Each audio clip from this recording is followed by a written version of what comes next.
monde gagne. Et tout le monde gagne droit ça. Dans n'importe quelle situation, dans n'importe quelle circonstance. Donc tout le monde a droit pour lui libre. Et mon fait avec droit ça, je vais liberté. C'est la liberté qui fait un monde capable d'exprimer. Ça veut dire qu'il a dit ça le penser. Dans la façon de parler, dans la façon d'écrire, dans ça la produit, lui exprimer sans liberté. C'est la liberté à tout qui fait que chaque monde, tout le monde, est capable de rassembler. Donc nous venons là, dans l'occasion du décembre, nous rassembler pour nous songer. Tout le monde gagne. Liberté à tout, c'est lui-même qui permet de participer d'une façon active dans la vie politique. Pays, dans la vie politique, société. Et liberté, c'est un pilier essentiel, important pour la démocratie. Donc, pas capable de démocratie sans liberté. Alors, on a parlé sur liberté, c'est liberté dans tout sens, dans tout fondement, et poser ça, libérer la donne. L'important pour nous renforcer la liberté. Valeur ça, droit monde ça. Mais pour nous renforcer, c'est à travers l'éducation, l'éducation civique. Il faut que nous promouvions, il faut que nous fassions promotion, transparence. Il faut que nous assurions protection de droit monde en général. Et dans ce sens, liberté à tout. L'essentiel de place. Il faut nous organisation, il faut nous organiser, mais tout organisation dans la société civile là, avec les médias, il y a des rôles pour jouer dans permettre liberté, li capable garantir, li capable tourner en réalité dans la vie chaque monde et chaque jour. Parce que faut nous dire que nous clairs, nous de liberté, mais nous libres pour nous libres, pour nous exprimer, pour nous participer, pour nous et faire ça pour nous faire. Mais liberté à nous, l'idée de montrer, je vous dis, qui marche ensemble avec elle, par exemple, nous connaissons que nous pas de liberté pour nous circuler libre en notre pays. Nous pas de liberté pour nous agir, pour nous être capables de faire ça, nous avons besoin de faire dans le sens construction pays, la construction société. Donc, liberté, lui fait face avec les défis et pendant la faire promotion pour liberté, donc, nous avons gagné comment nous sommes capables de relever des défis qui marchaient avec défis et que liberté a fait face et je ne Justice. Justice, c'est une valeur, c'est un droit, c'est un concept qui charrie en donné une quantité d'éléments et que chaque jour nous avons demandé pour la justice en Haïti. En tout cas, depuis petit, m'a grandi, moi entendais et mon revendication pour la justice en Haïti. Parce que la justice manquait, parce que la justice pas garantie, parce que la justice lui fait face avec un paquet de contraintes, un paquet de manquements. Alors, on n'a pas de justice. Il y a diverses formes de justice. Il y a justice, ça y a bail dans le tribunal, mais tout, il y a justice sociale. Et justice sociale là, c'est comme si depuis Haïti fait, le pays a souffert avec un problème de justice sociale. Parce que tout le monde n'a pas les mêmes possibilités. possibilité, tout le monde pas joindre tout ça au besoin pour vivre en notre pays. Le pays a toujours, depuis naissance, dans une ambiance, une société, ni haut ni bas. Une société, côté tout ça, pas pour tout le monde. Donc, dans ce sens, il y a un gros problème de justice sociale en Haïti. Et nous avons un peu dans ce sens, pour nous faire, pour nous batailler, pour justice sociale, capable de revenir dans le pays à tout court.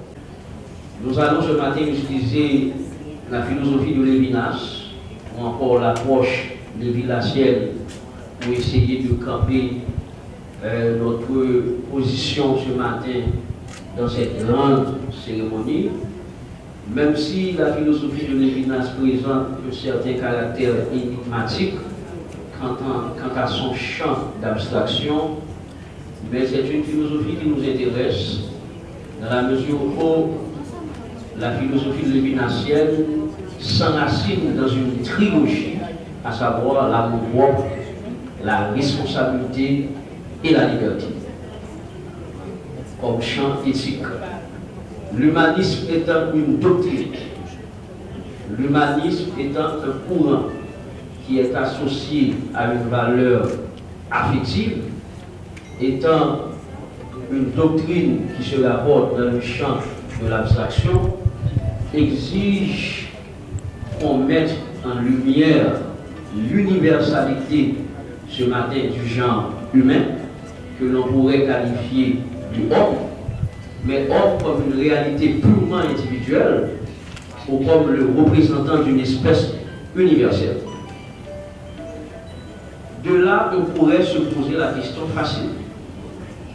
Si l'humanité a au fond de lui-même un aspect humanitaire, comment l'homme pourrait-il être dépossédé de son caractère humanitaire? Comment l'homme pourrait-il, à un certain moment, être dépossédé de ce caractère universel? Cette question va nous ramener directement à un point fondamental, un concept fondamental qui est la question de finitude. C'est que l'homme, nous dit Alexis Carrel, c'est un inconnu. L'homme reste toujours cet inconnu. Emmanuel Kant, dans le fondement de la métaphysique des mœurs, attaché à la question de la valeur pratique, nous dit qu'il n'y a aucune action qui soit morale. Kant parle de cette hypothèse qu'il n'y a aucune action qui soit morale. Si l'action extérieure porte en elle une bienfaisance, c'est que sa valeur est nulle. Maintenant, comment concilier effectivement qu'aucune action soit morale à cette philosophie de l'humanisme aujourd'hui que nous prenons? Nous disons qu'il faut placer l'homme au centre de sa dignité, au centre de sa liberté, au centre de sa justice pour tous. C'est pourquoi Lévinas nous intéresse. Lévinas nous dit, s'il est vrai qu'aucune action ne soit morale, mais quand cette action se trouve cachée derrière l'amour propre qu'il défend comme thèse, quand cette action se trouve cachée, s'enracinée dans la question de liberté qu'il pose comme thèse, quand cette action se trouve enfermée dans la question de responsabilité qu'il porte comme thèse, alors nous pourrons effectivement trouver cette dignité, nous pourrons trouver cette justice pour tous, nous pourrons trouver cette liberté.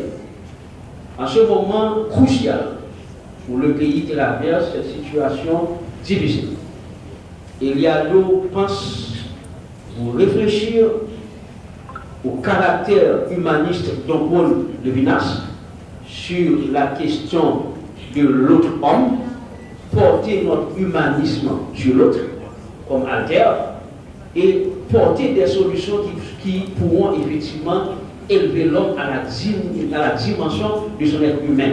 Et c'est ça tout le point des droits humains, la question de la dignité humaine.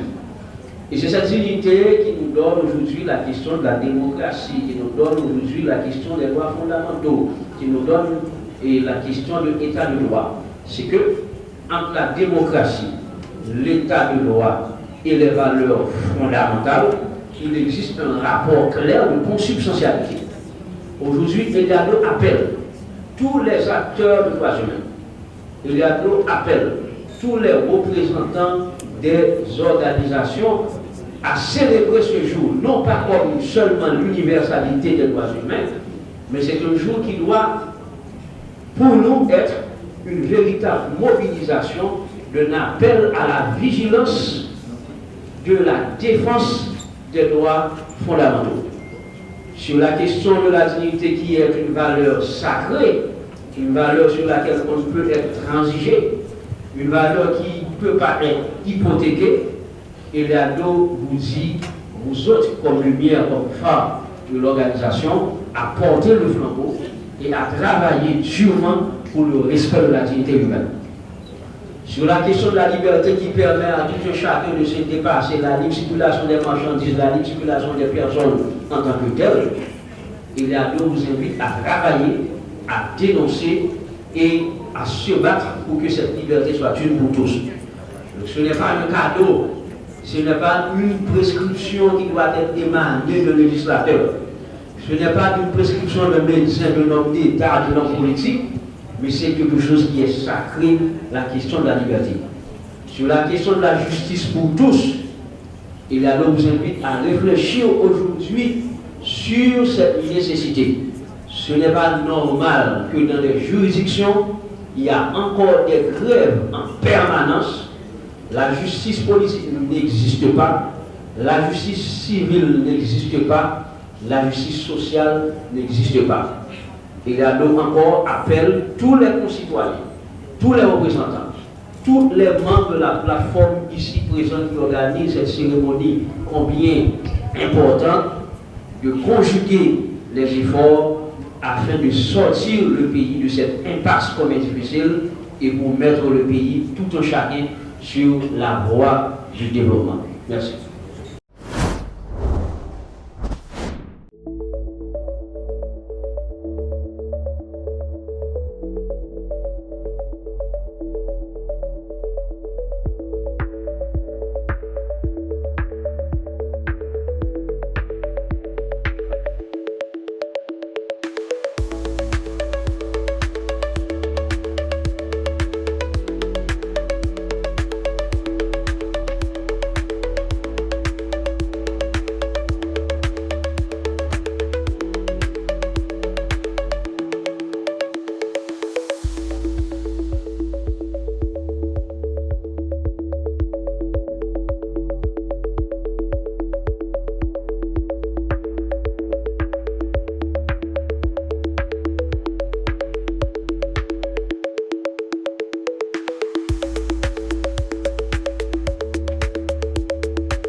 L'un des axes prioritaires du plan décennal d'éducation et de formation, document stratégique de référence du ministère, demeure la gouvernance. La gouvernance représente donc la cabine du pilote, la cabine de l'ensemble des projets et programmes qui doivent nous conduire vers l'atteinte des objectifs éducatifs. Or, cette gouvernance ne peut être efficace sans un système de formation fiable pour la gestion de l'éducation, le SIG. Un système qui doit être cohérent et alimenté en permanence par des données actualisées. C'est dans cet esprit qu'en mars 2025, ici même, j'ai procédé au lancement de l'opération de recensement scolaire 2024-2025, menée par la DPCE avec pour ambition doter le ministère de l'Éducation nationale de la formation professionnelle des formations actualisées nécessaires à la prise de décision, à la planification, au suivi et à l'évaluation des politiques publiques. Le directeur général vient de le rappeler. Sans les données, nous ne pouvons pas prendre des décisions fondées sur le vécu, le concret, le réel. Et ça, c'est important. Et sans aller plus loin, le directeur de la DPC m'a passé une feuille contenant certaines informations. Dans le système, il y a environ 4 897 000 élèves, suivant les données venant du terrain, et qu'il y aurait également pour le préscolaire 861 000 enfants pour le préscolaire, 2 millions d'élèves pour le fondamental et 521 élèves à travers le pays pour le secondaire et environ 18 000 écoles, 18 241 écoles. Et c'est pour vous dire que ces informations-là sont importantes. La fois dernière, lors d'un point de presse, j'ai eu à lancer un cri. Quand on me dit l'école la case. Ah, mon Dieu, ah, ministre. Mais à l'époque, j'avais questionné les statistiques venant de la DPCE et aussi venant du BUNEX.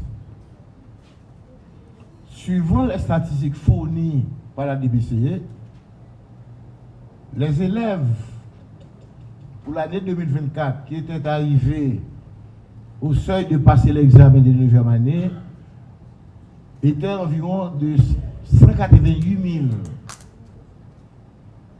Mais 600 000 pour la cohorte inscrits pour la même période habilités à passer l'examen de 9e année. C'est-à-dire qu'il y a eu un nombre considérable d'élèves qui n'étaient pas, mais qui n'ont pas pu répondre au rendez-vous.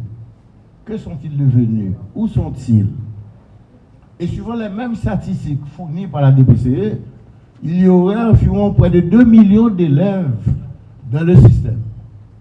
Regardez par exemple cette année, nous allons organiser un bac permanent, ils sont 45 000.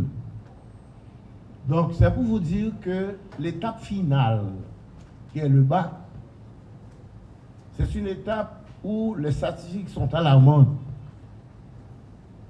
Sont alarmantes parce que si on a près de 2 millions d'élèves dans le système et que finalement, en bout de ligne, c'est seulement, par exemple, pour les examens du bac de l'année écoulée, le BUNEX attendait 109 000 élèves.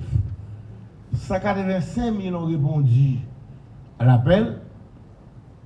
Pour diverses raisons, ils ont été quand même nombreux à ne pas passer l'examen.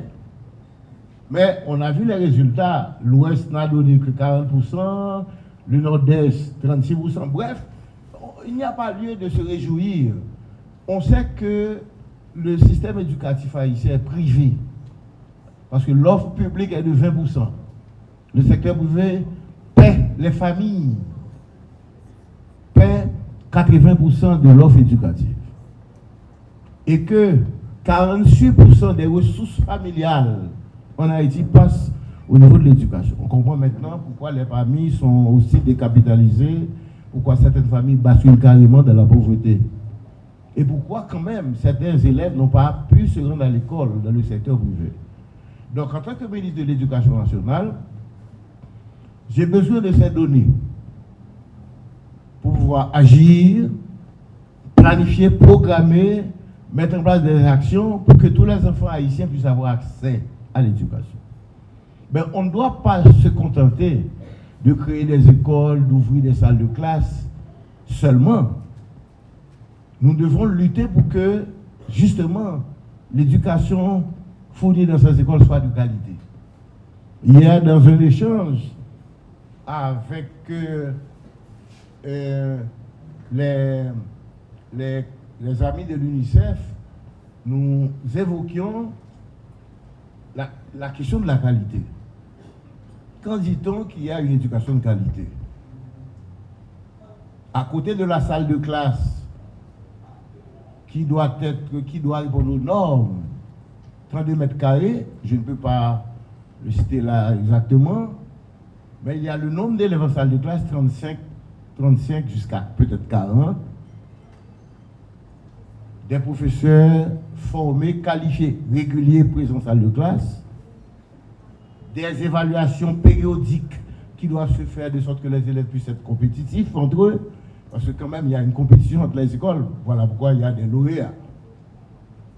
Mais il y a aussi tout le volet para et péri-académique, et les activités ludiques, la vie scolaire, le théâtre, le cinéma, le loisir. Tout ça participe à ce qu'on appelle les supports didactiques, les livres, les matériels, l'audiovisuel. Bref, on ne doit pas se contenter d'ouvrir des salles de classe, d'ouvrir des écoles, mais nous devons avoir le souci à ce que l'éducation qui est donnée en salle de classe soit de qualité.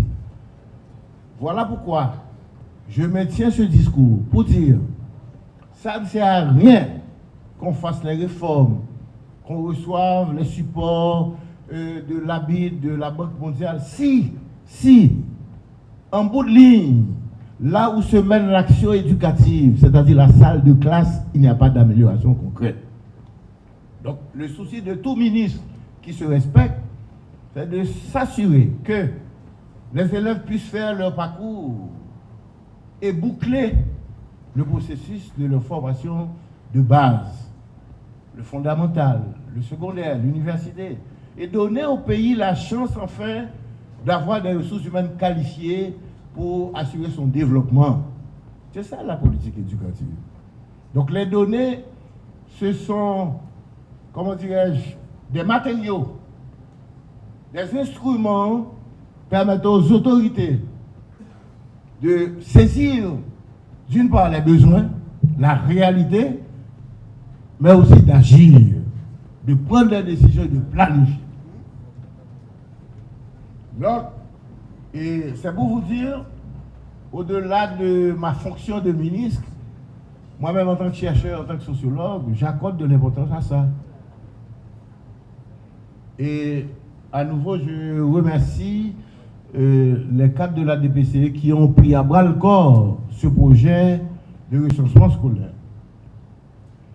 Et comme nous le savons tous, notre système éducatif fait face depuis plusieurs années à une insuffisance de données. Le directeur général vient de le rappeler. Les dernières statistiques consolidées et officiellement collectées remontent à 2016. Depuis lors, le ministère procédait surtout par estimation. Certes, l'estimation est une technique statistique valable et utile. Cependant, lorsque les données de base deviennent trop désuètes, la fiabilité des estimations s'effrite. Il devenait donc impératif que le ministère, pour le ministère de l'Éducation nationale, de mettre en place des mécanismes solides afin de produire des statistiques scolaires crédibles, actualisées et utilisables, capables d'éclairer les décisions et de guider les politiques éducatives. Et quand on dit de politique publique, chers amis, il ne faut pas voir seulement le secteur public. Les politiques publiques renvoient aussi pour le privé.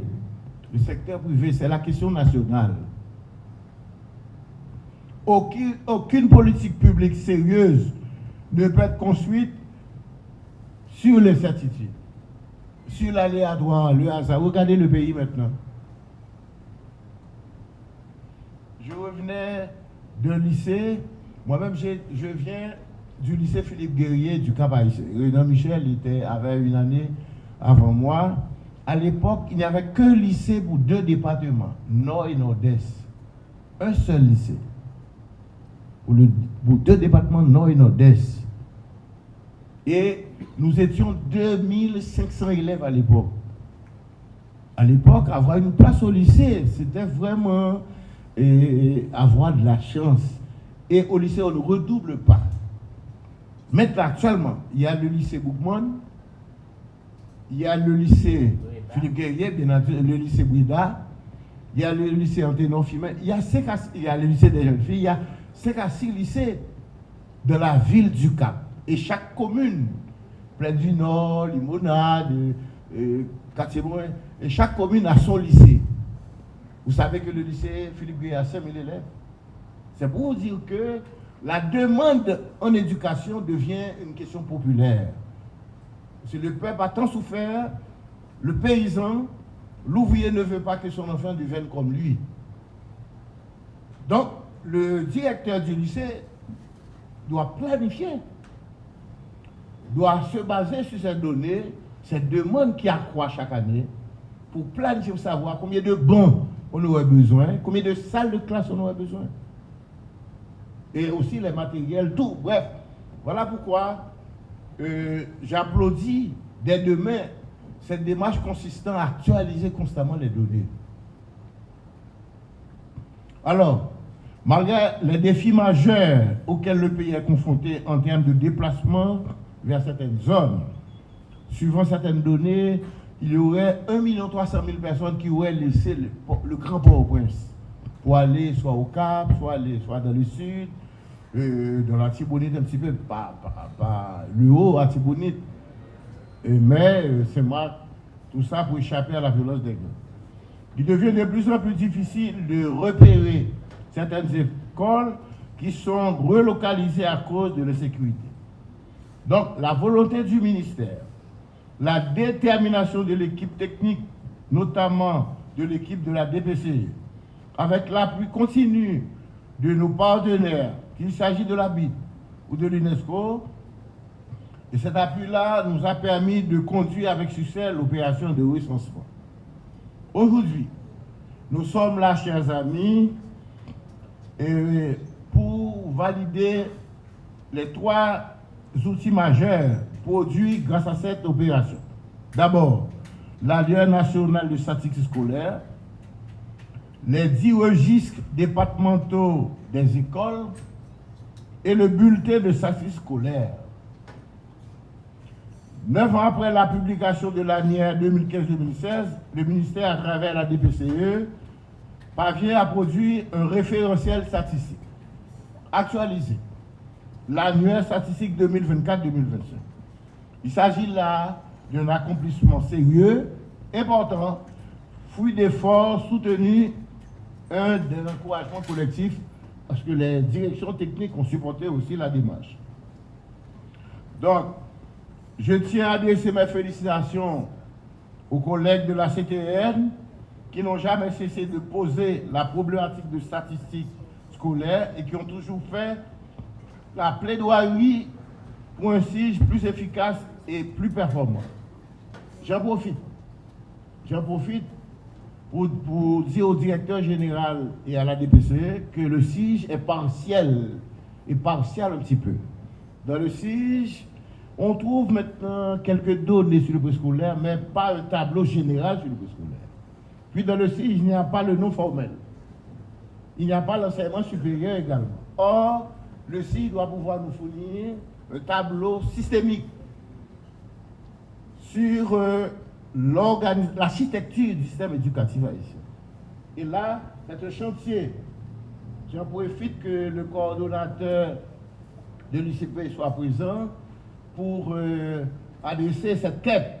Il faudrait vraiment qu'on travaille à ce qu'on complète le SIG, qu'il reflète la cartographie, l'architecture du système éducatif, en prenant en compte tous les paliers, tous les niveaux et tous les ordres d'enseignement. Alors, et à toute l'équipe de la DPC, je vous remercie, j'adresse mes félicitations. à l'équipe de l'UCP pour l'accompagnement logistique et technique, mais à la direction générale également, et surtout à l'équipe du SIGE. Parce que les premières données, le SIGE nous les avait fournies.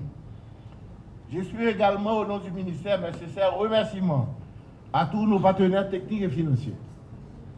D'abord, l'ABI de la Banque mondiale, qui ont accompagné financièrement le ministère dans la mise en place du SIGE et qui continuent à appuyer le ministère en apportant les financements nécessaires à d'autres activités visant à alimenter, renforcer le SIGE, que ce soit l'accréditation. Et je crois que au annexe, tu as une activité pour compléter ce chantier qui est important. Que ce soit l'accréditation ou que ce soit ce recensement. À l'UNESCO aussi, qui accompagne depuis 2023 la DPCE, de le renforcement des capacités, la formation et la dotation matérielle informatique. L'atelier de 2 jours que nous ouvrons aujourd'hui vise à exposer les résultats et les instruments produits. Et je suis content que le DG Telfort soit présent pour qu'il puisse jouer un rôle de commentateur critique et en vue d'enrichir les résultats, faciliter les échanges entre les techniciens du ministère, les analyses et les recommandations qui guideront les prochaines opérations et recevront la culture de la donnée au sein du secteur. Cet espace d'échange, de réflexion et d'analyse est essentiel. Il marque non seulement la clôture officielle du recensement scolaire 2024-2025, et je souhaiterais que la DPCE, de concert avec la direction générale, puisse déjà projeter, planifier pour le prochain recensement. Parce que les données sont dynamiques, de temps en temps, il y a des élèves qui arrivent, les enfants qui viennent du préscolaire, qui arrivent dans le fondamental et le secondaire, il faut actualiser les données. Je vais terminer pour dire que le pays se trouve aujourd'hui à un carrefour important. Mais Haïti ne va pas retourner en arrière. Haïti ne va pas tourner derrière. Malgré ça, la Kaoa, Gouméan, gang qui tire toujours, quartier Kabaye, Haïti ne va pas tourner en arrière encore. C'est ça que fait. Il faut nous goumer pour nous rentrer dans la science. Grande tendance, nous connaissons. Je dis, si nous fions à l'étude que Jeunesse et Sport réalise depuis 10-15 ans déjà, l'étude ça a 48% de monde qui est âgé de 15-30 ans et 22% qui est âgé de 0-15 ans. C'est-à-dire qu'on masse de monde jeune. Donnez-vous là 4 millions combien? Si on est dans le système. C'est-à-dire c'est comme ça pour regarder Haïti dans 20 ans. Parce que pas tourner en arrière encore. Monde qui nostalgique, qui croit Haïti nous te connaît, nous te grandir là, dans ces ligues là. Non, c'est pas bail là. Mais son bail sophistiqué. J'ai l'honneur de présenter aujourd'hui le rapport intitulé Finances publiques en Haïti, diagnostic des 15 dernières années, enseignement et pistes pour l'action. En rappelant que la gouvernance a pour but de fournir des orientations stratégiques aux politiques publiques, de créer des conditions d'efficacité optimale pour atteindre les objectifs visés, d'utiliser les ressources dans un esprit responsable, de veiller à la primauté des intérêts de tous les contribuables et de prendre en compte les propositions de tous les acteurs intéressés dans la prise de décision.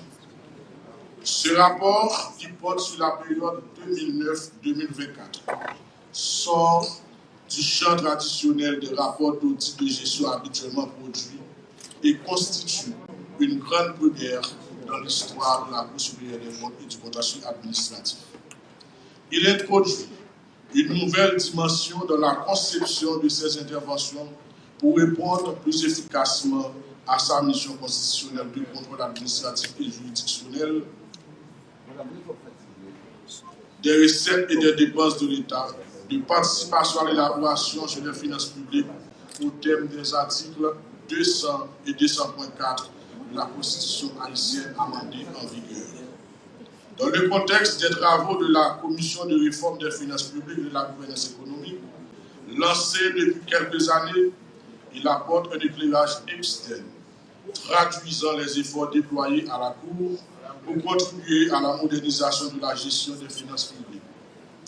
Le rapport fait le constat que des avancées notables ont été réalisées sur le plan normatif, notamment à travers l'adoption de la stratégie de réforme des finances publiques en 2014 et de la loi du 4 mai 2016, remplaçant le décret du 16 février 2005 sur le processus d'élaboration et d'exécution des lois de finances.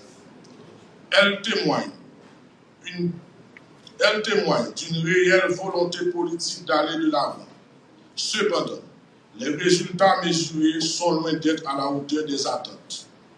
Au-delà des effets pervers de la crise, tout porte à croire qu'ils sont compromis par la lenteur enregistrée dans le cadre de la mise en œuvre. Plus spécifiquement, ce qui frappe, c'est la persistance des fragilités auxquelles sont exposées les finances publiques haïtiennes. Ces fragilités pèsent sérieusement sur les perspectives d'amélioration en matière de mobilisation des ressources, de structures de dépenses équilibrées, de soutenabilité budgétaire, d'efficacité de l'action ou de transparence. Autrement dit, si l'architecture juridique et procédurale s'est consolidée, la matérialisation des réformes de la gestion budgétaire reste largement inachevée. Ainsi que le révèle le diagnostic, un certain nombre de questions préoccupantes requièrent une attention supplémentaire de la part des pouvoirs exécutifs et législatifs. Elles interpellent également les partenaires techniques et financiers et tel qu'il est mentionné, un besoin urgent s'est manifesté de tirer des enseignements de l'expérience des 15 dernières années et conséquemment de formuler des recommandations jugées utiles. 10 leçons essentielles sont à retenir. Elles s'accompagnent de 10 pistes d'action prioritaires pour renforcer la discipline budgétaire, améliorer la reddition de comptes, recentrer les dépenses publiques sur des investissements productifs et rétablir la confiance des citoyens dans la gestion des finances publiques. Je suis convaincu que ce rapport sera l'objet d'un large consensus entre les différents acteurs pour renforcer la gouvernance financière, structurer les choix publics et orienter les réformes indispensables au redressement de l'économie nationale. Avant de terminer, je tiens à remercier les chambres administratives et financières de la Cour supérieure des comptes et du contentieux administratif, en particulier la Chambre financière du secteur économique et financier pour sa contribution importante et essentielle au pilotage des travaux de préparation du rapport. Je termine mon propos en évoquant le rôle central des finances publiques comme levier de stabilité, de résilience et de développement durable pour la République d'Haïti, au service de l'intérêt général et de la confiance collective. Je vous remercie.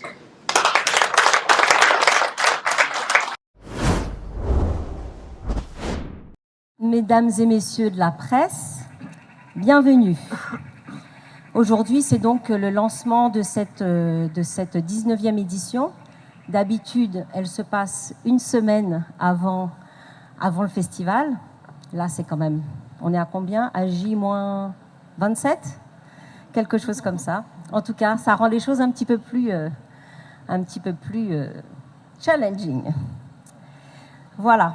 En avril dernier, il y a seulement 8 mois, vous vous en souvenez, nous avons dû réinventer presque chaque semaine le festival. Pour cette nouvelle édition encore, il a fallu composer avec une réalité logistique complexe. Mais la très bonne nouvelle, c'est qu'en dépit des défis, le Pape Jazz renoue avec une vraie programmation internationale, avec des artistes venant d'Espagne, des États-Unis, de France, du Mexique, de la Réunion et bien sûr d'Haïti et de sa diaspora. Nous avons tenu coûte que coûte à préserver cette identité internationale, cette dimension d'ouverture qui fait du Pape Jazz un rendez-vous unique dans la Caraïbe.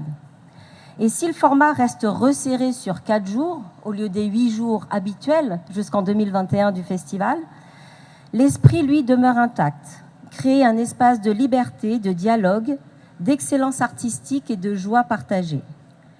Joël va vous détailler dans un instant la programmation musicale, une programmation qui reflète la diversité des scènes jazz d'aujourd'hui, entre créole jazz, jazz contemporain, musique traditionnelle, groove, pop caribéenne et expérimentation électronique.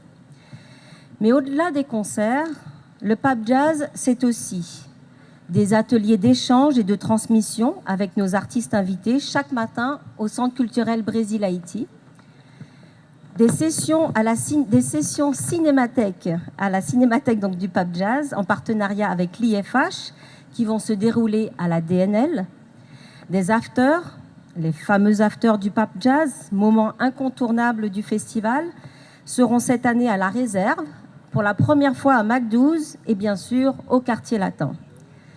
L'émission Les coulisses du festival, en direct chaque soir, sous la bannière de la BRH et le live stream qui permet de suivre les concerts bien au-delà de Port-au-Prince, en Haïti et dans la diaspora. Jazz Putimoun, l'atelier pour les enfants de 7 à 13 ans, qui combine initiation à la musique, au jazz et au recyclage au Centre culturel Brésil-Haïti, le 10 janvier avec le ministère de l'Éducation nationale et l'IBERS. Il y a aussi tous les plus du Pape Jazz. C'est un nouveau, parce qu'on cherche toujours à en faire plus, donc là, un nouveau label qui s'appelle les plus du Pape Jazz, comme si on n'en faisait pas assez déjà. Un atelier sur la gestion des risques dans les événements, soutenu par AIC au Centre culturel Brésil-Haïti le 8 janvier.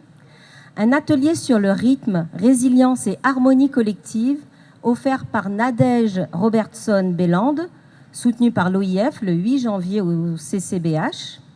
Et un atelier sur le slam par Ricardo Boucher, parce qu'on a beaucoup aimé notre expérience avec le slam pour l'édition d'avril dernier.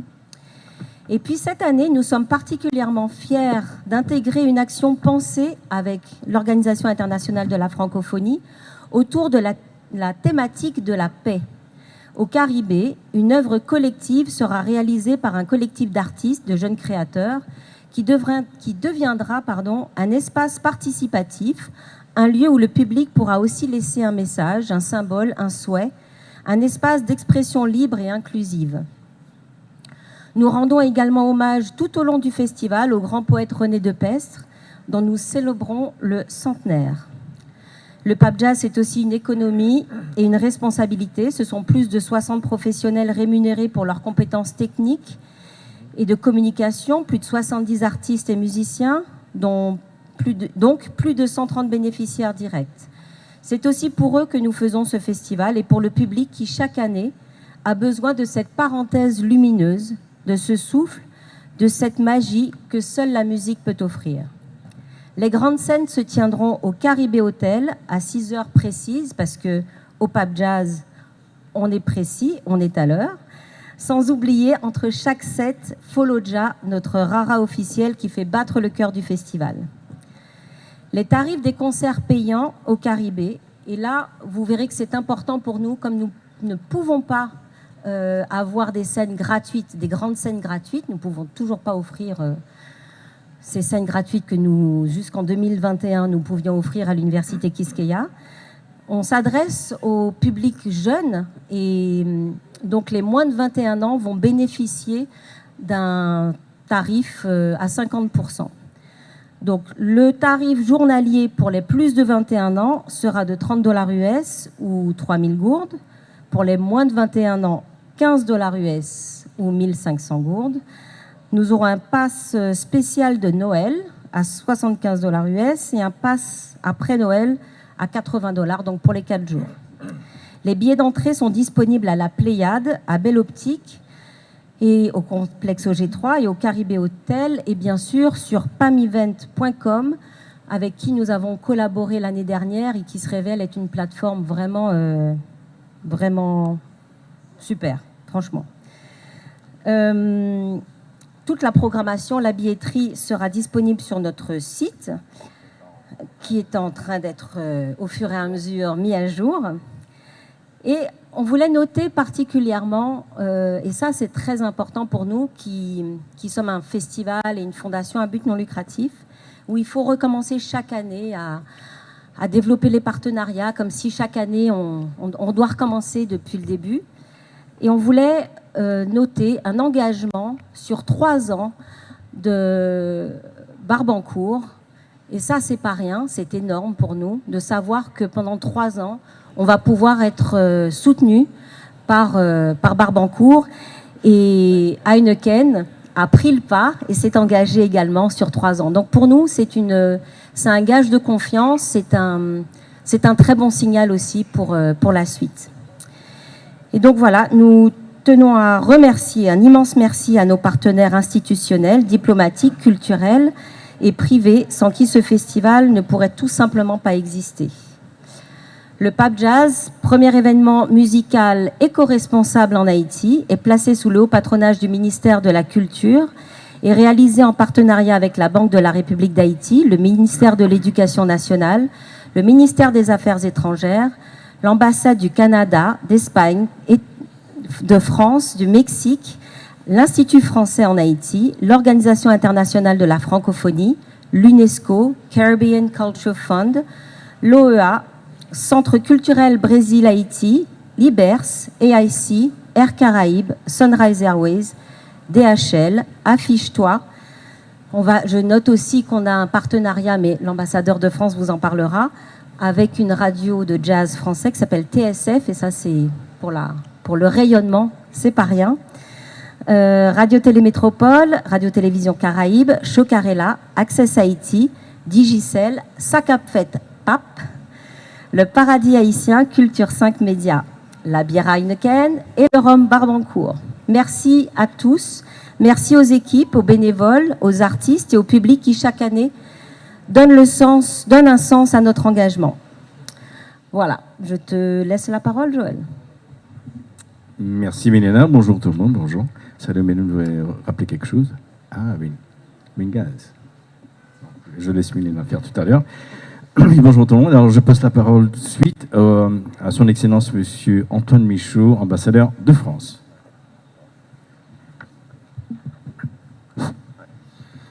Bonjour à tous et merci de nous inviter à cette conférence de presse. Je suis très heureux de cette occasion parce que c'est effectivement on est content de savoir que le festival va se tenir à nouveau cette année. C'est toujours un rendez-vous très important de la vie culturelle en Haïti, ici à Port-au-Prince, et on est très heureux d'y être associé. Et donc on va le faire cette année effectivement avec un soutien qui vient de l'ambassade et de l'Institut français, comme chaque année, avec une artiste invitée de France qui s'appelle Valérie Chantef, qui vient de La Réunion, donc qui aussi va amener de la créolité aussi. Voilà, c'est une partie du jazz créole qui est toujours mis à l'honneur au festival, qui sera représentée. Et ça permet, avec d'autres artistes, de renouer avec la dimension internationale du festival. Et on est très content de ça. Comme l'a dit Milena, cette année, on a aussi établi un partenariat avec la radio TSF Jazz, qui est une grande radio de jazz en France. Et donc, je comprends qu'il va rediffuser le festival. Donc, ça va donner aussi cette ouverture vers la France et un peu conforter ce lien historique qu'on a. Pour nous, cette année, cette édition, elle s'inscrit aussi dans les 80 ans, la célébration des 80 ans de l'Institut français en Haïti, où on a eu la semaine dernière beaucoup d'événements qui ont mis en valeur ces liens, cette présence de l'Institut français en Haïti dans la vie culturelle haïtienne. Et on est aussi très heureux de dire que l'année prochaine, qui sera une autre date anniversaire importante, ça sera le 20e anniversaire du festival. La France sera invitée d'honneur, ou je sais pas, pays à l'honneur. Donc on aura, je pense, on va travailler pour avoir beaucoup de musiciens français qui participeront. Voilà, et je voudrais terminer vraiment en adressant mes félicitations à Milena, à Joël, à la fondation Haïti Jazz, à toute l'équipe du Pape Jazz, qui est une grande équipe. Les féliciter pour leur force, leur courage, de toujours, malgré tous les défis, travailler, préparer. Je sais que c'est un énorme travail de préparation de tous les instants, tous les jours, jusqu'au dernier moment. Et vraiment, voilà, ça force l'admiration et je pense qu'on vous en est tous reconnaissants de cet engagement pour le jazz. Merci. Merci beaucoup. Merci, monsieur l'ambassadeur. Merci beaucoup pour ces mots. Je passe la parole maintenant à son Excellence Marco Peñín, ambassadeur d'Espagne. Merci, Milena, Joël, monsieur le ministre. Bonjour à tous. Bon, c'est la 19e édition du Pape Jazz. C'est déjà une bonne nouvelle. On est sur le chemin d'aller sur les 20e, donc petit à petit, vous êtes une des références culturelles ici en Haïti, sinon la référence culturelle, attendue tous les ans. Et attendue malgré que nous sommes dans un moment particulièrement difficile pour Haïti. Maintenir le festival, l'ouvrir au public et préserver sa dimension internationale est un acte de confiance dans l'avenir, un signe de résilience et de vitalité culturelle. Et pour nous, nous sommes très fiers cette année d'apporter le jazz espagnol, le flamenco jazz, qui viendra de la main de Chano Domínguez. C'est un pianiste de renommée internationale. Il est originaire de Cadix, que c'est le melting pot, une des villes melting pot culturelles de l'Espagne. Il est un des grands pianistes de jazz européens, est une référence mondiale, reconnue pour avoir créé un langage très personnel et surtout d'avoir su mélanger le flamenco, très typique de l'Espagne, avec le jazz, que c'est bien connu au niveau global.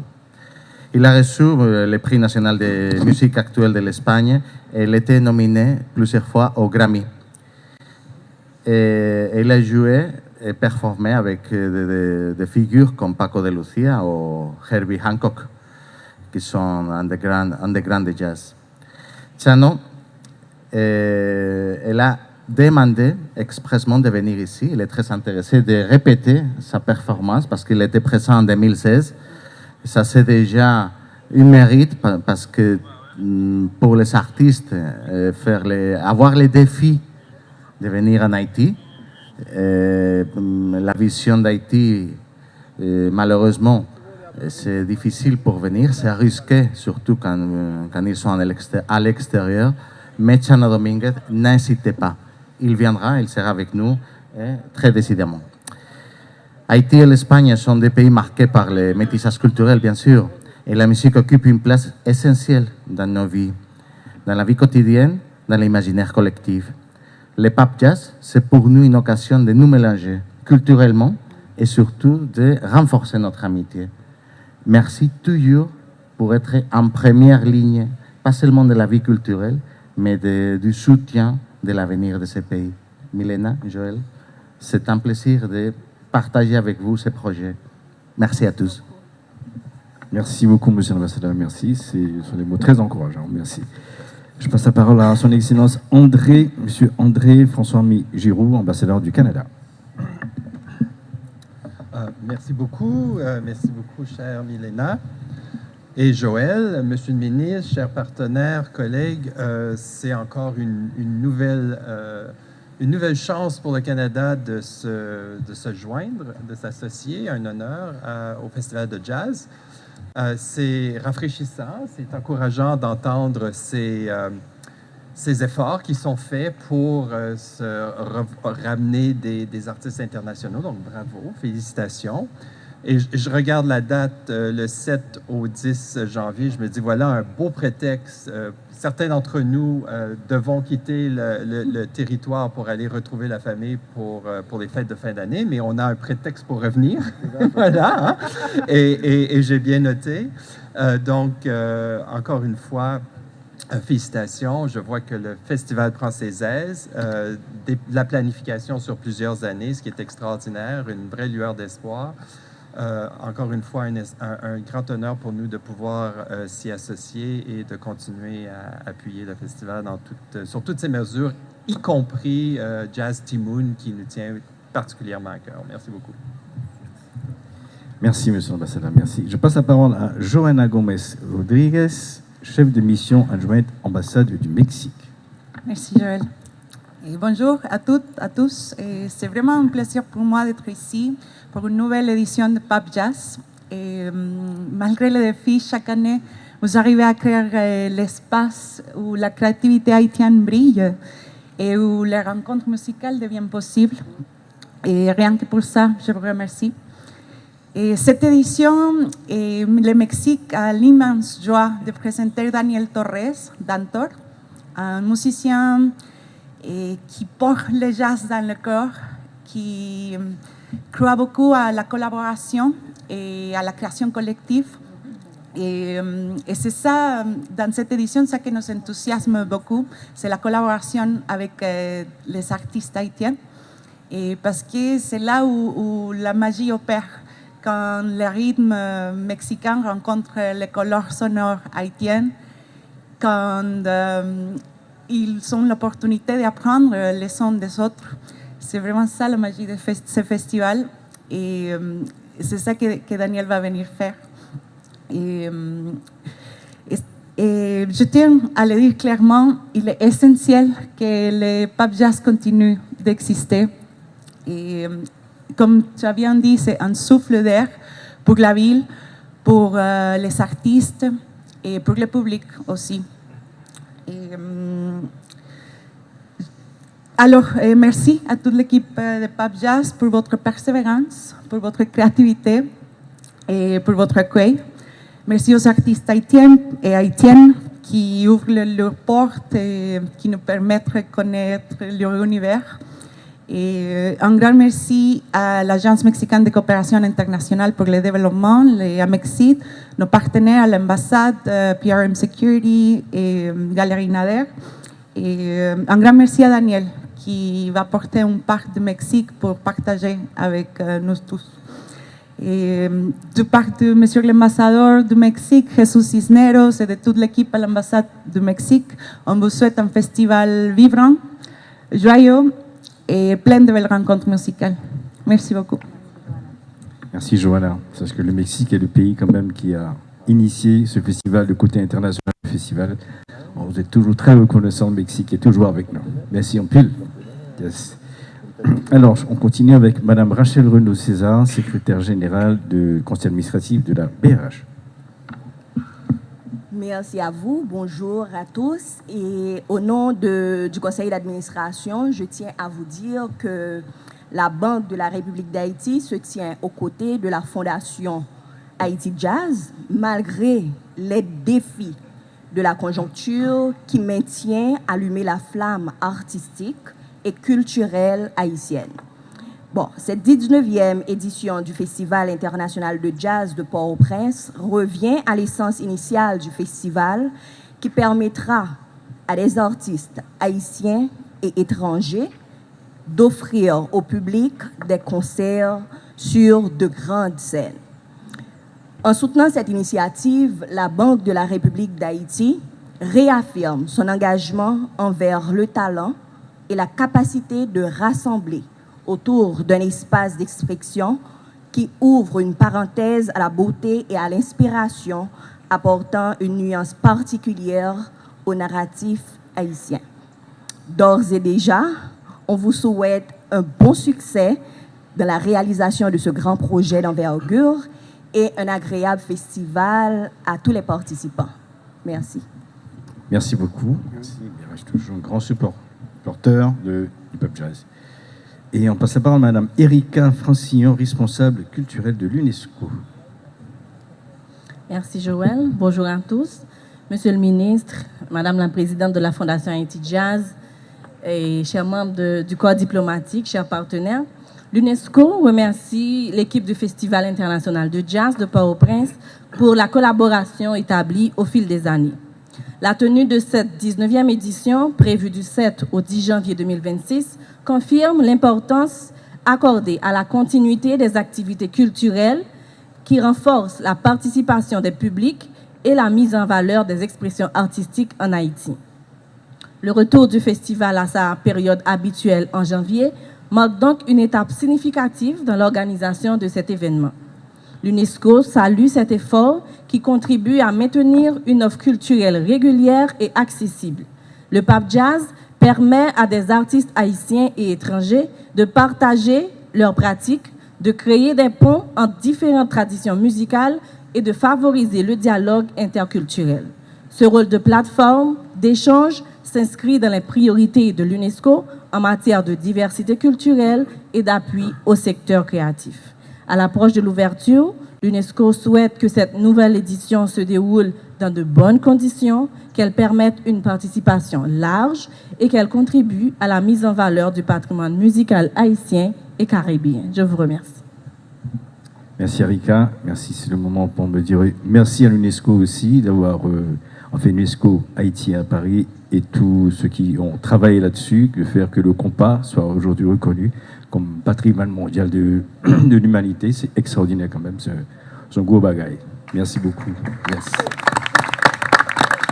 Je passe la parole à M. Augustin Antoine, ministre de l'Éducation nationale et de la formation professionnelle. Merci Joël pour l'invitation qui m'a été faite par la Fondation Haïti Jazz. Je commencerai par saluer tous les membres du panel. D'abord l'ambassadeur du Canada qui est à ma gauche, l'ambassadeur d'Espagne, un amoureux de la musique, la représentante du Mexique, elle aussi amoureuse de la musique, et l'ambassadeur de France, cher Joël, cher Milena, et puis partenaire de la BRH et puis de l'UNESCO. Bon, le ministère s'estime heureux de participer d'abord à cette conférence de presse pour annoncer la tenue de la 19e édition du festival. Je regarde dans le prospectus qui m'a été donné, quand même il y a une large représentation de pays, et le Canada, l'Espagne, les États-Unis, la France, bon évidemment Haïti, la Réunion, le Mexique, probablement d'autres qui pourront nous rejoindre sur la route. Et le ministère encourage l'initiative pour les raisons suivantes. D'abord, le Pape Jazz n'est pas seulement un espace de production artistique, d'expression culturelle, mais c'est aussi un espace d'échange, de créativité aussi, de mixité sociale, parce que le Pape Jazz ne ferme pas la porte. Tous les artistes, qu'ils soient d'Haïti ou d'ailleurs, peuvent participer dans la mesure où ils s'intéressent à ce que nous faisons. C'est déjà ça. Deuxièmement, le Pape Jazz est aussi un exutoire pour un pays qui souffre dans son âme, dans son cœur, qui souffre dans son esprit. Le Pape Jazz nous offre la possibilité de connaître le goût de la liberté, parce que la musique c'est tout ça, la liberté. Et l'expression musicale c'est vraiment de la liberté. Le Pape Jazz nous offre cet espace-là. Le Pape Jazz est aussi un moment où les artistes se rencontrent, qu'ils viennent d'horizons divers, pour qu'ils puissent échanger et puis performer, mettre en relief leur potentialité et leur valeur. Et là, c'est pour nous d'une importance capitale. Mais aussi le Pape Jazz, je vois, on est arrivé à la 19e édition. C'est comme une institution maintenant. Le Pape Jazz s'institutionnalise et le ministère ne peut que renforcer cette démarche. Mais au-delà du Pape Jazz, le ministère construit un partenariat avec la Fondation Haïti Jazz pour que déjà, depuis le préscolaire, dans les écoles, et les tout petits enfants puissent s'initier à l'expression musicale, à la création artistique. Parce que les enfants en Haïti sont malheureux. Et il n'y a pas d'espace pour eux. Regardez, il n'y a pas de théâtre, pas de cinéma, rien du tout. Ils sont malheureux. même quand ils ne le disent pas, vous pouvez parfois lire ça dans leurs yeux, dans leurs regards. Donc, leur offrir la possibilité très jeune de pouvoir rencontrer la magie de la musique, de mettre en valeur leur potentialité, c'est déjà offrir à ces enfants la possibilité de cheminer dans la vie, de devenir aussi des créateurs, des artistes, vous voyez.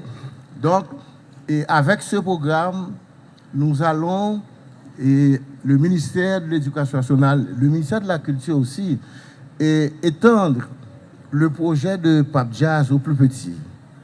Faire en sorte qu'il y ait des pépinières, qu'il y ait une certaine relève.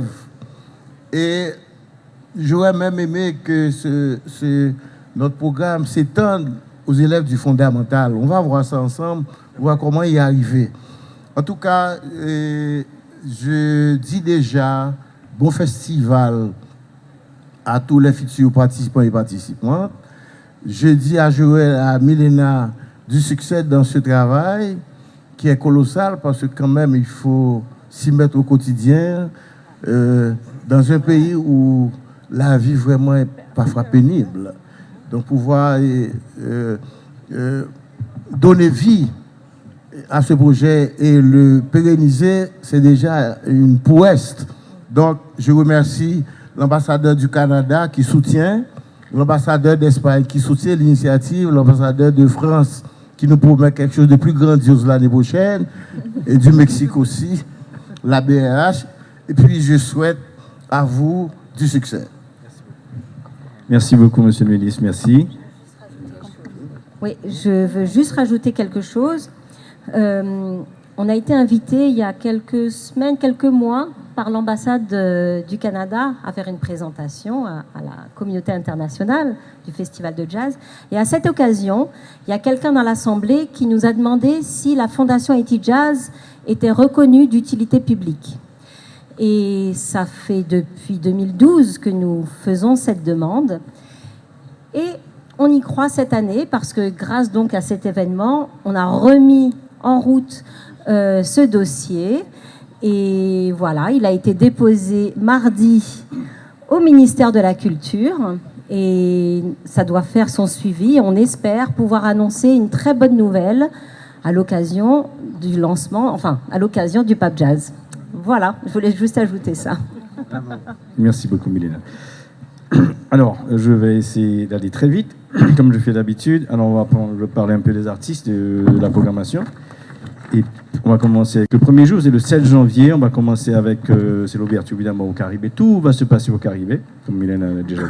Les grandes scènes du Pape Jazz. Et puis on a toujours les afters, les ateliers, tout ça, on va en parler un petit peu. Ça sera la scène Heineken au Caribé le premier jour, le 7 janvier. On va commencer avec l'artiste, le super guitariste, producteur, il s'appelle Daniel Torres, qui vient du Mexique. Depuis l'année dernière, on voulait l'avoir, mais ce n'était pas possible. Mais finalement, on va avoir Daniel Torres, que j'espère qu'il va faire peut-être une collaboration avec un artiste haïtien. Il va jouer en solo. C'est un guitariste, super guitariste, il va jouer en solo. Il est capable de tenir la scène seul, en solo. Voilà, ça sera l'ouverture. Ensuite, bon, dommage, on voulait avoir le John Roney Trio qui ne pourra plus venir. Bon, c'est plus possible.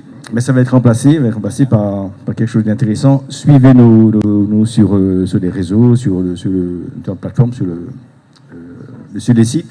Voilà, on va vous annoncer qui va remplacer.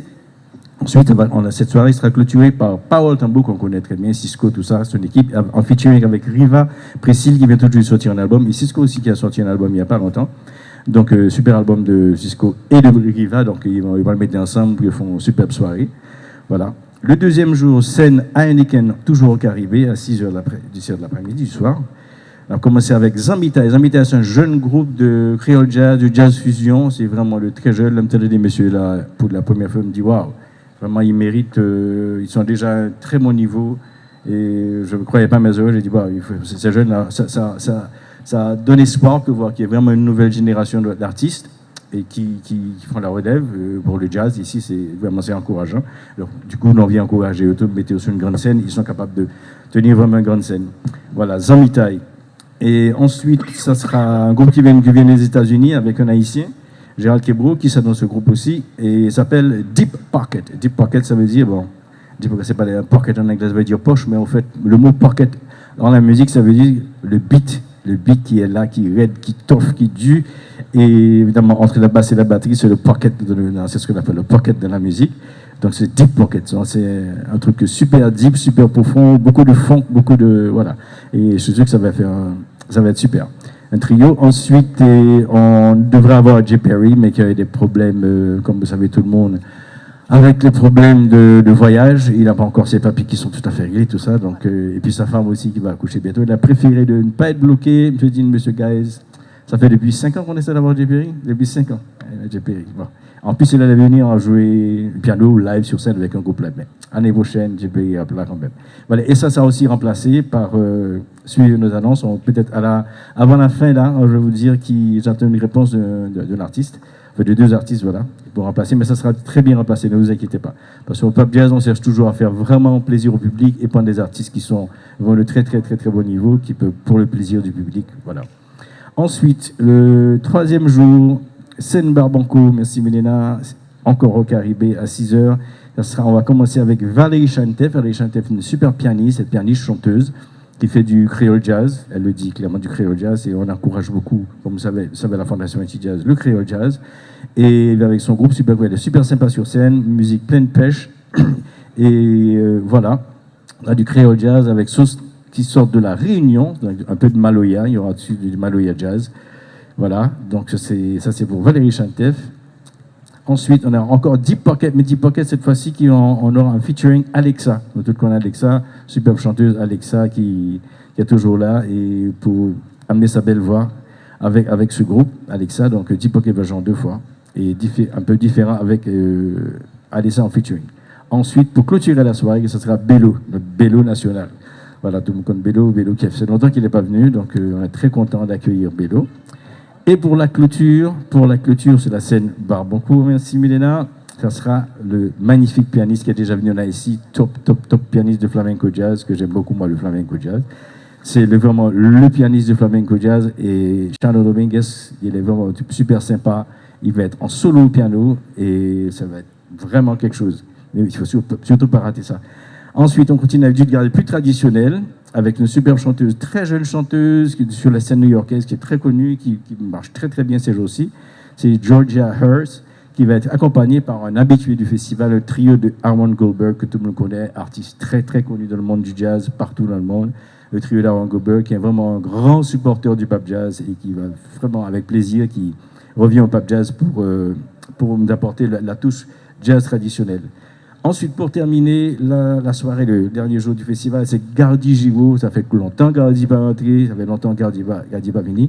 Gardi Giro featuring aussi Riva Priscille. Donc ça va être vraiment 2 trucs différents avec Riva et avec Parole Tambour et Riva avec Gardi. Ça va être 2 trucs vraiment très différents. Donc voilà, ça va être terminé avec les mains en l'air, évidemment, avec Gardi. Donc bon bagaille. Alors, je ne suis pas passé sur les autres trucs, mais Léna en a parlé suffisamment. On aura toujours évidemment les ateliers. Chaque jour, des ateliers donnés par des artistes qui viennent de l'étranger, aussi par des artistes haïtiens, et soit des dialogues, voilà. Ensuite, on aura les afters avec, le premier after sera à la réserve avec Titi Congo. Alors, Titi Congo, ça fait longtemps qu'il voulait venir au festival, et bien, je me souviens, Titi Congo, c'est Togo Congo, c'est un Titi Congo a pris du poids, et il vient avec sa formule, c'est pas Titi Congo à la guitare seulement, c'est Titi Congo avec son full band. Très bon, mais j'ai écouté l'autre jour, j'ai dit, ça m'a fait plaisir de voir Titi Congo dans un autre registre avec son full band, c'est super intéressant. Donc on attend Titi Congo à la réserve. Ensuite, au Mac 12, à Mac 12, on a l'after avec le Studio Benfest. Vraiment, Studio Benfest, je dis merci à Browns qui nous fournit pas mal d'artistes. Studio Fest qui fait un travail magnifique, qui recrute des artistes, super artistes qui sont surtout du côté des artistes gospel. Vraiment, il y a des voix magnifiques, des super artistes qui sortent de là, et Studio Fest vraiment la promotion de ces gens-là. Et c'est chaque année, j'appelle Brown, je dis, qu'est-ce que tu as, qui sont organisés à Koto, et puis nous propose des artistes, et vraiment, il y a des trucs super intéressants. Et là, il vient de ce groupe, Studio Fest Band, qui sera en after à Mac 12. Les showcases, le dernier after, donc pour terminer avec les afters, ça va être Yves and Friends. Yves, on connaît Yves, c'est un super batteur qui est là depuis vraiment un petit temps, il y a eu Jazz and Friends, il y a plusieurs projets, et là il y a un nouveau projet qui s'appelle Yves and Friends. il ne faut pas rater ça au quartier d'attaque pour la clôture, au quartier d'attaque, et non pas pour la clôture, c'est vrai. La clôture, c'est avec Luc Olson Alexis, jeune saxophoniste vraiment plein de talent qu'on veut encourager, qui a déjà participé au Pape Jazz et qui s'est accompagné par les Jazz Extension. Ça veut dire, vous connaissez Poupie, c'est Axon, c'est vraiment les vraiment top du jazz ici. Et voilà, donc on est toujours à 50% quand même jazz, au Pape Jazz, un petit peu plus de jazz que d'autres musiques. Toutes les autres musiques sont welcome aussi au Pape Jazz. Et on a un peu de tout, la musique électronique et tout ça, avec Gardi. Maintenant, les showcases du Pape Jazz, on aura 4 artistes quand même, Bélance, Edwin Fils, Jenny Ma et aussi Shang-Ji. Alors, ces 4 artistes très différents. Alors, Bélance, on a voulu encourager ce groupe, c'est ces 4, ils sont famille, la même famille, ils sont frères, j'imagine. Voilà, et ils font l'acapella, ils chantent en acapella, c'est très rare, moi j'adore ça, je trouve ça très joli. C'est pas facile de chanter en acapella, de faire les harmonies. Et on les encourage parce que c'est encouragé de faire d'avoir des groupes comme ça en Haïti, et un groupe qui travaille dans ce sens, dans cette direction. Et puis 2 magnifiques voix, Edwin Fils, Jenny Ma, vraiment magnifique, et il ne faut pas les rater aussi. Pour les showcase permettent à ces artistes vraiment de se propulser, d'être sur une scène, et on attend les journalistes venus pour nous parler de eux, s'il vous plaît, et aussi les supporters, quoi. Voilà, donc je crois que j'ai tout dit. Et puis évidemment, les afters du Pape Jazz, qui sont, pas les afters, les ateliers. Shadow Dominguez va donner un atelier, Aaron Goldberg va donner un atelier, Riva Priscille sera là aussi, qui sont encore Daniel Torres, et aussi les guitaristes, bon, Valérie Chantef aussi. Donc voilà, pour les jeunes musiciens, il y a beaucoup de choses à intéresser pour non seulement de les voir jouer en scène, et puis pouvoir les parler avec eux, poser des questions dans des ateliers. Je crois que c'est important aussi pour les jeunes musiciens ici. Est-ce que j'ai tout dit? Je crois que oui. Pardon? Voilà, je crois que j'ai tout dit. Donc voilà, et puis ça sera toujours en live. Bibi n'est alcoolé là, ça sera toujours en live, les 4 jours du Pape Jazz. Bibi sera sur scène avec évidemment des interviews, les artistes et tout ça, tout le monde. Et puis voilà. Est-ce quelque chose à ajouter, Milena? Non, je voulais juste ajouter qu'on a un QR code qui est là, qui est aussi sur les différents roll-up. Et donc, voilà, c'est important pour avoir la programmation finale au jour le jour, d'aller... pardon ? Que le site est en train. Voilà, que le site est en train d'être mis à jour, mais en janvier, c'est sûr que tout sera là. Et donc, on vous invite surtout pour les ateliers, ça peut changer, un artiste, voilà. Donc, allez regarder... scanner le QR code pour avoir les informations.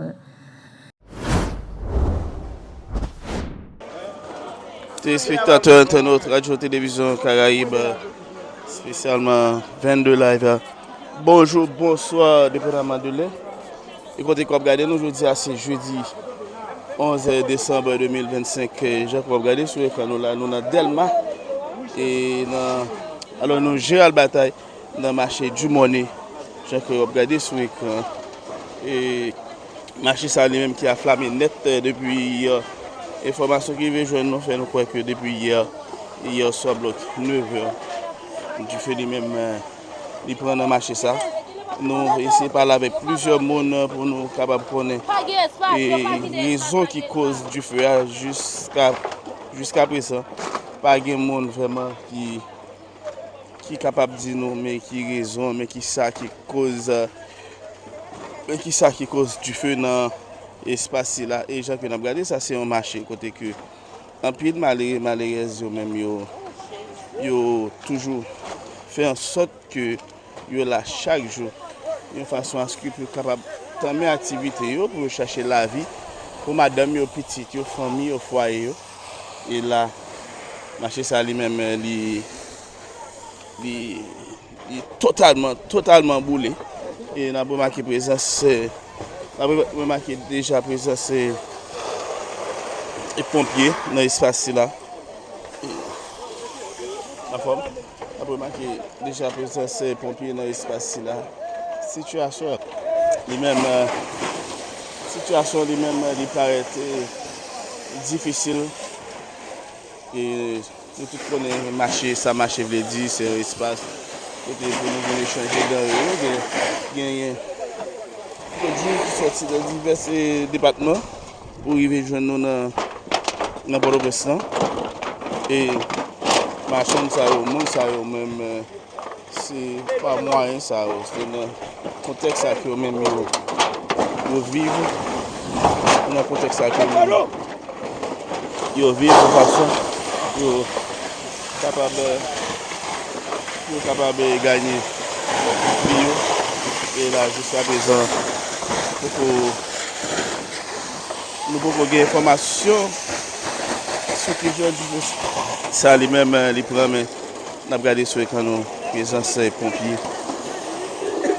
pompiers lui-même déjà il prend présent et c'est tu sais il y a un pile pompier lui-même la fait en sorte pour chaque côté il estimé chaque côté il estimé du feu à lui-même la prend yo de façon pour capable éteindre du feu et voilà on regarder sur l'écran et on a regardé sur l'écran c'est comme ça situation lui-même liée les gens que nous avons dit tout à l'heure tout le monde connaît ça en marché veut dire et nous connaissons déjà la machine qui t'a vivre dans l'espace là c'est là toujours venir chaque jour pour être capable de vendre ça que vous portez et pour être capable de prendre petit comme ça pour payer petit sol pour économiser pour payer utiliser pour payer caillou pour payer l'école petite et là marché lui-même il boulé c'est un véritable déficit une véritable perte. On a peut la fibre de l'espace là tout. Donc on a regardé parce que là du feu lui-même pendant tout l'espace ça, c'est pompiers qui a fait. Si c'est possible de yo en façon que capable d'éteindre du feu. Et on a toujours fait appel avec l'autorité pays nous. Nous connaissons déjà que en peu là yo pas vraiment la population régler rien pour yo c'est seulement et jeune poste rempli poche yo et puis la population de bois balancer et là c'est comme ça et situation même liée au niveau de marché du monde il n'a pas vraiment gagné espoir ou même qui t'a dans l'espace là pas vraiment gagné espoir toutes les activités nous avons net jury pour l'huile maggi et puis c'est tout ça qui a rapport avec bagaille pour manger tout ça qui a rapport avec bagaille pour manger c'est dans l'espace là que vous avez besoin pas de chance toute bagaille ça honnête yo perdu machine yo même yo fait un déficit total capital et surtout dans le mois de décembre nous comme ça veut dire dans le mois de décembre surtout il y a des machines qui prend petit pont ya il y a qui prête comme dans même monde pour capable empêcher les commerçants façon à ce que pour capable vendre ça que yo porté pour jeune bénéfice gens que nous dit pour jeune bénéfice pour yo capable et payer l'école petite yo payer l'école Mario et payer caille et regardez là et ça c'est boîte regardez là ça c'est boîte pâte tomate c'est une boîte pâte tomate meni sous écran c'est comme ça et situation ni même les amis dis-nous est-ce que vous avez information qui ça qui cause du feu là non mais c'est t'a dit comme ça sont et pendant sous do kalian les alta non ba explosion dans marché les pompiers mais différents et papaji et non ça ça même la bonne et musicien dans la bonne dans le côté qui sont dans la glacé cola jus dans ça mais est-ce que ou arriver récupérer ça dans ça comme ça perdu oui. Mais c'est avec la situation ça qu'on a qui ça qu'on va le faire parce que c'est ça qu'on t'a fait pour te capable gagner vie. Là il y a un peu de gagner on a recommencé qu'on a mon ça même il y a pas passé pour autant de comme pour balle. Et à qui est et combien de monde qui a sous responsabilité petit commerce ça? Il y a 4 monde. Les madame oui. Et un message pour l'instance que c'est là. Bon. Ça va faire pour mettre plus section dans le marché à la directeur pour comment vous gérer pour essayer dans ça va reproduire encore. D'accord. Et c'est comme ça. Et situation même liée au niveau et marché du monnaie. Et les amis, ça nous a parlé avec lui, il dit que lui-même, c'est pas glacé que le vendre dans l'espace et là, du fait à lui-même, il prend, il pratiquement perdu tout ça que il était possédé sur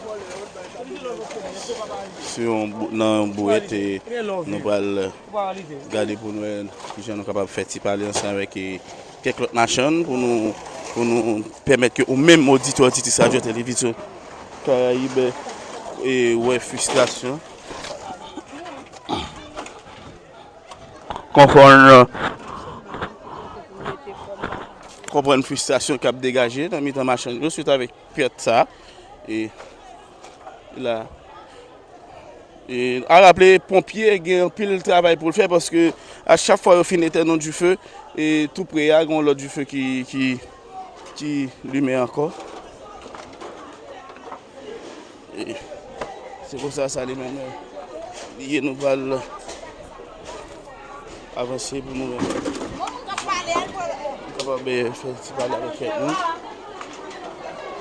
Excusez.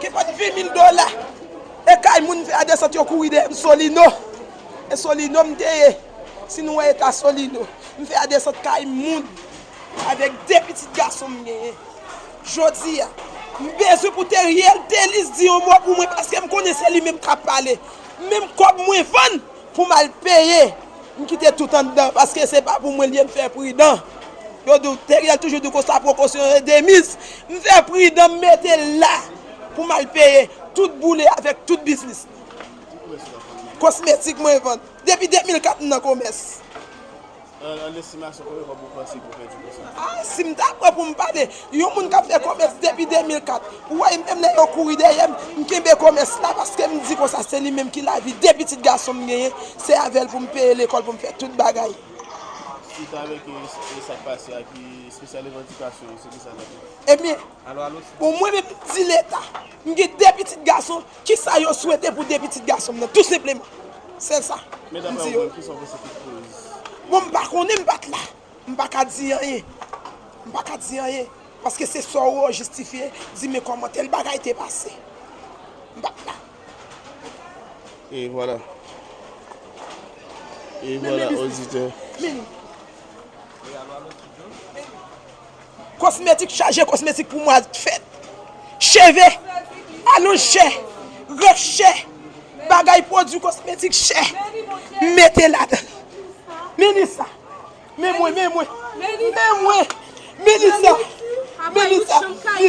après il chambre il fin craser pour moi solide mais moi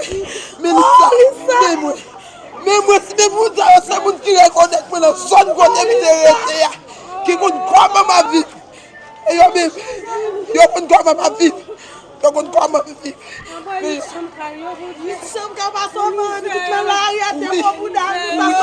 après ça non c'est pas si dans et famille c'est pas si dans côté qui solide tout time dégué c'est l'espace dégué moi non je nous finis comme crayon avec un petit peu personne oui fini de bon si l'état pas relevé pour me connaître m'a mourir à des petits moun parce que me pas supporter non en dedans que m'a déchiré toi m'a pas supporter non m'a pas supporter mais on dit que le vendre tout de comme là c'est combien vous dit oui pour semaine qui sont passées pas qu'on gagne la vente mais commerce là me quitter $20,000 en dedans m'a semblé me porter aller oui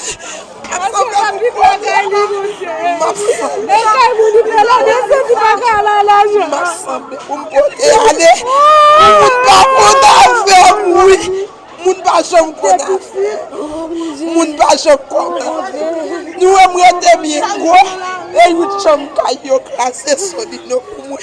Mon Dieu, c'était que même femme. Moi, j'étais femme parce que l'éternel bon ça pour vivre à Timounio.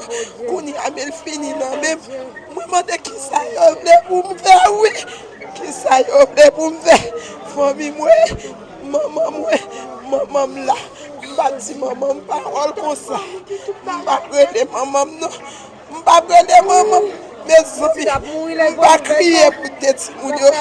Maman, c'est sous contre moi. Famille, c'est sous contre moi. Mais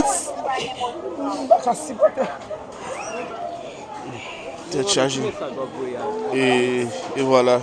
Et auditrice, Radio Télévision Caraïbe. C'est comme ça, la situation est même liée.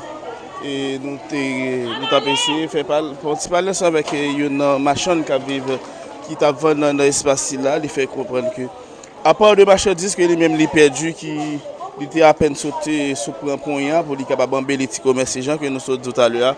Parce que c'est dans le mois de décembre, nous et marchandises surtout toujours une tendance et faire tout ça possible de yo pour être capable de prendre jeune cob pour embellir les commerciaux.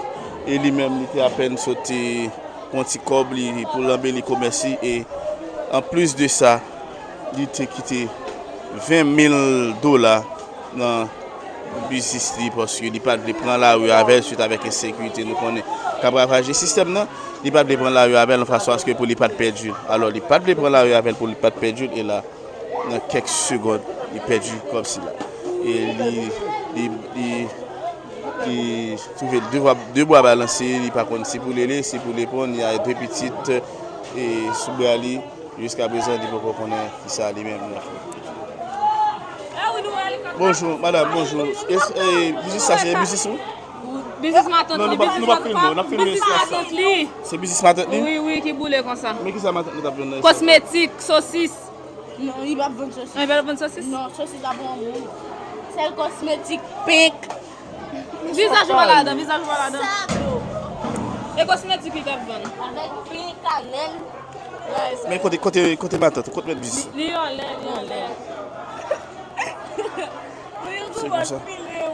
Nous sommes capables de comprendre que ce n'est pas tout le monde qui voulait filmer, ce n'est pas tout le monde qui voulait parler, mais la situation lui-même est vraiment critique. Et Jacques l'a regardé sur l'écran là, et là, ça c'est maïs. Ça c'est maïs. Nous qui avons maïs, nous qui avons du riz, et c'est ça du riz qui boule là, maïs. C'est comme ça lui-même lié. Et là, c'est farine.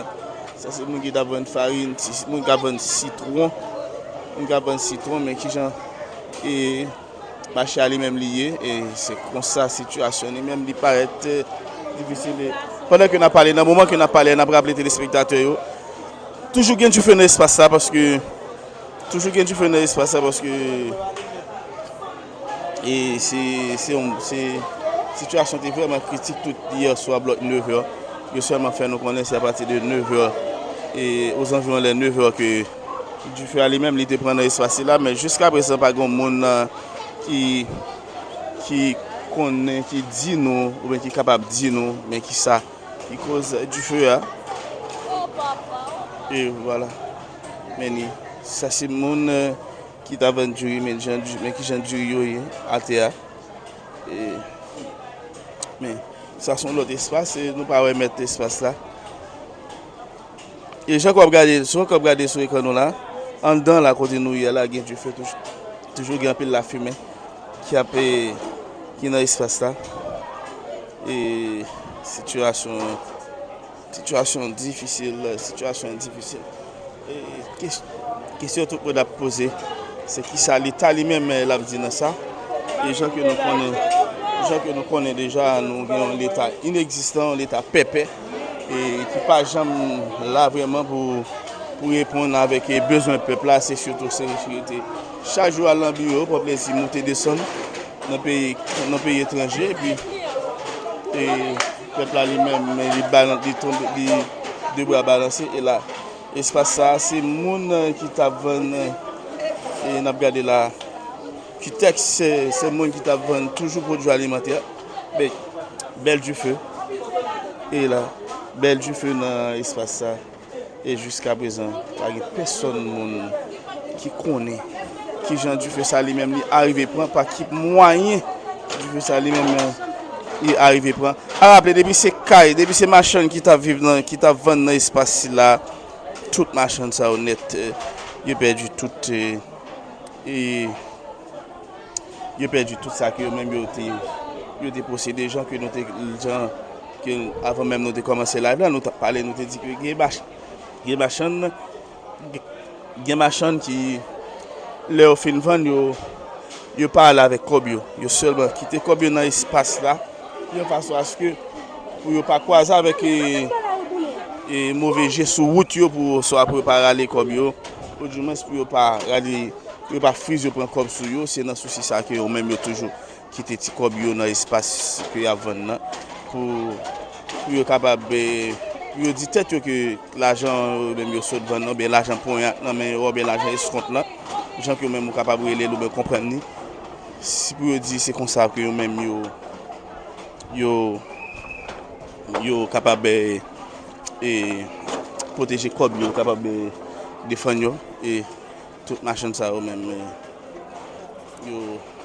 yo perdu ni marchandises yo perdu ni l'argent yo seulement arrêté deux bras balancés et est-ce que nous capable de dire il y a tant l'État parce que l'État lui-même nous est toujours attendre nous toujours attendre surtout dans toute situation difficile mais pas jamais répondre présent est-ce que là encore nous capable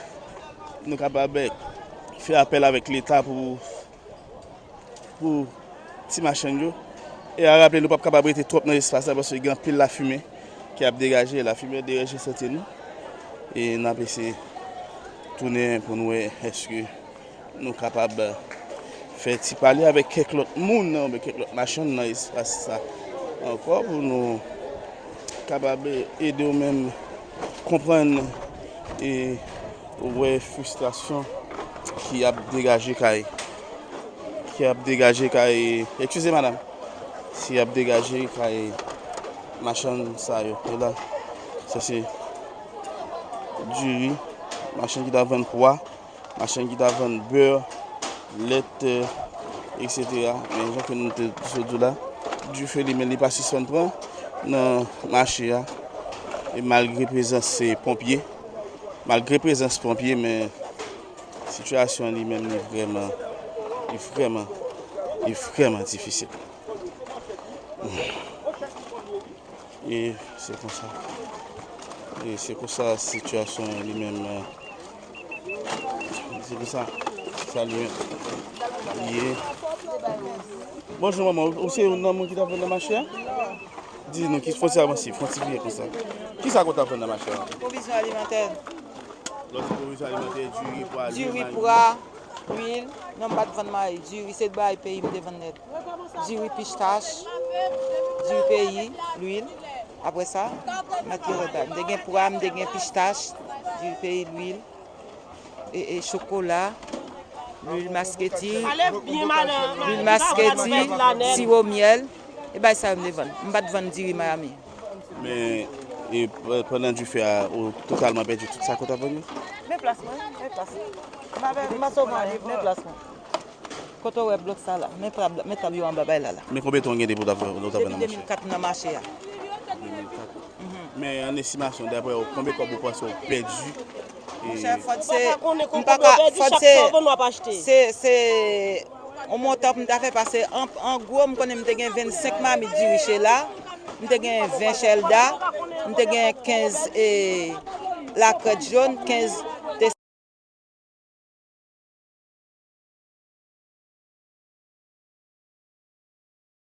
la crête blanc, 25 chelda, 20 chelda, 15 TCS, 15 la crête jaune. Après ça, l'autre pistache seulement, je gagne 15 mamites. Avec mon nez, je quitté $500 mon nez. Avec l'autre baraille, chocolat, l'huile et le masquetti. Avec un petit caisse. Je ne peux pas dire 5 euros, il faut son montant. Mais à l'âge qu'on a, auditeur, après toute perte, ça, qui ça peut faire que je vais recommencer?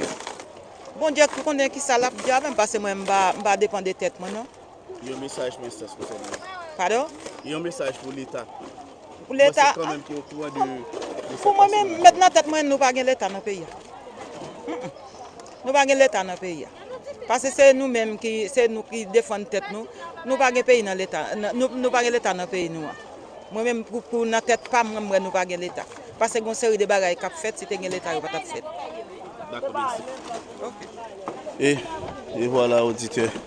C'est comme ça lui-même lié. Mon dit pas que l'État est vraiment pas que l'État. L'État pas jamais répondre présent. Surtout avec monde qui a besoin pendant ce temps. Leur besoin poste. Leur que même ont besoin poste. Comment ça va le faire, madame? Oh, bon mais tout boule là. Si ma femme est en train de me lâcher. On me dit oui.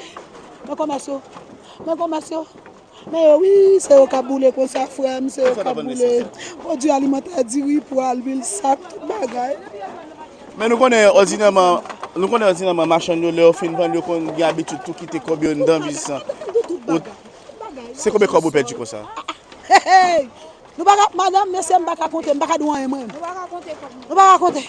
Moi, je descends mon crier. Quand comme là, il y a un jeune pour acheter des bagages, qui a besoin de ça, pour acheter comme ça belle pour vendre. Ça dit là, monsieur. Ah, on va compter ça dire. Affaire pour monde dit combien vous perdez, comptez. Produit alimentaire d'où s'il va sortir pas bon non. Quel monde qui va compter combien vous perdez? Qui instance concernée? Date comment instance concernée? Là quoi bon ça boule ça on fait boule. Là tout côté boule ça on fait boule. Mon seul bagage me connaît. Si fait par contre prendre mi-temps et ça mon problème. Date marché à boule, bouga marché pas boule, mi-temps marché boule. D'abord ça son bagage pas suspect. Oh, imagine même des fois moi là, même quand fois me pas ka sauver ça dire moi là non. De temps bagage la éclater bol, elle paraît. Tout bagage point différent. Mais jusqu'à présent par contre ça qui cause du feu à tout. J'aime pas quoi. Pas de on dit c'est moi qui t'a fait partir là des bonbonnes éclater me pas connait rien. Mais tout simplement marché pas prendre 5 minutes pour bouler. Ça va prendre 5 minutes. Moi, si pompier pas de temps arrivé, pas de diable, je fais ça au capable. On est là. Moi, depuis 10 heures du soir, je suis là. Mais côté je suis là. Et là, je passe toute nuit là. Depuis 10 heures, je suis là. Pompier qui fait tout ça, on va bouler là. Pompier. Je fais ça au capable. Alors, ouais, ça, il commence à passer net. Même. Farine, l'huile, du riz, ceci. Bagay alimentaire, bagay mal passe net, bagay en gros et bagay détail. C'est yo boule là comme ça. Et yo boule là comme ça. Ouais, regardez comment ça là, regardez un peu commerce. Ouais, malgré boule mais rete bit, ça veut dire dépôt plein. Tout le monde saute acheter. Bon hier soir oui, marchandise débarqué dans marché. Hier soir oui. Bah une saute mal passe. Il y a mon 8 dans marché oui et puis coule virer. Acheter boule. Côté business on a payé. Mais côté problème là. Et voilà. Excusez. Et voilà. C'est comme ça. Situation lui-même liée au niveau de gérer la bataille dans le marché. Gérer la bataille dans le marché et du monnaie. Et la situation peut être difficile.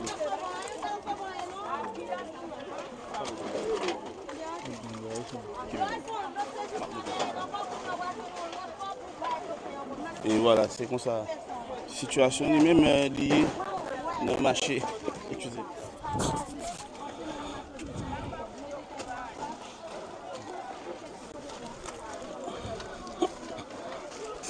C'est comme ça la situation lui-même au niveau de gérer la bataille dans le marché du monnaie. Bagaille difficile depuis hier soir bloqué 9h du fait prendre le marché jusqu'à présent. Et malgré ma chaîne, j'ai perdu tout ça qui a été possédé, l'argent qui a fait vendre quitter dans l'espace là, et produits, monde qui a à peine sauté, débarquer marchandises, et j'ai perdu tout ça qui a possédé. Et situation difficile. C'est pratiquement la mettre en bout avec 22 lives ça qui est possible avec tout staff technique. Nous avons caméra réalisation, Pierre Chadeno, micro-présentation, toujours moi-même. Pierre Chadeno, sur supervision nous. Monsieur Patrick Moussignac, notre DG Marc Anderson. Nous avons dit merci pour fidélité nous. Et à très bientôt, vraiment très bientôt pour l'autre 22 lives.